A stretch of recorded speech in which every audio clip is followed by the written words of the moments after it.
Nagkaroon din po ako ng 1.2 million views.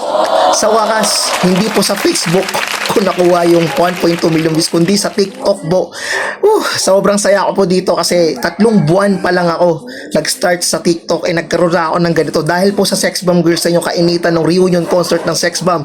Grabe, meron po akong 1.2 million views dyan, 45.9k likes, 887 comment, nakikita yan, meron 2,507 share. Sa TikTok ko po, yan, Triple R TV, search nyo po at biglang usbong po ako ng followers dyan, 1,507 followers at meron nag 60.6k nag-like po sa mga sa aking profile. Grabe ho, sobrang saya ko. At ito pinaka the best, si Grace Allen Nera, isa sa mga Sex Bomb OG member. Ayan, siya po nang naman nag-comment at napansin niya ako dyan. At syempre, pinuntahan natin kung legit ba na member po to ng Sex Bomb. O ayan po, yung kanyang page yan. Diba? Legit na legit po na siya po talaga.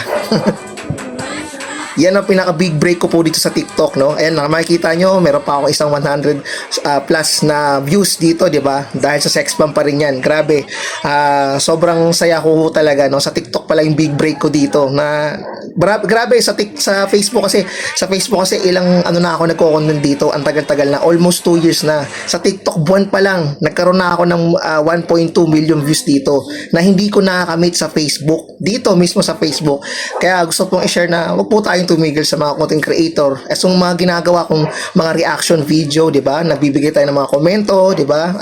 At gumagawa ka ng mga payo, talaga kumbaga nagbibigay ka ng mga opinion mo. Hindi ko makamit-kamit 'yan sa Facebook. Sa totoo lang, sa TikTok ko lang kasi akala ko dati yung TikTok mga pangani lang yun eh. Mga nagsasayaw-sayaw ng mga girls diyan na nagsasayaw na medyo medyo alam niyo na. Itawag dyan eh, para makalaka-thirst trap, yan. Mga ganun lang, yung mga sayaw na pang maharot, ganun. Yun ang alam ko sa TikTok. Pero may nakita ako mga content creator na nagko-content din pala sa TikTok. Hindi lang pala siya para sa mga new generation na mga content creator. Yun lang kasi yung una kong expect sa TikTok. Kaya ayoko talagang ng TikTok, maggumawa ng account. So eto lang pala. So sinubukan ko.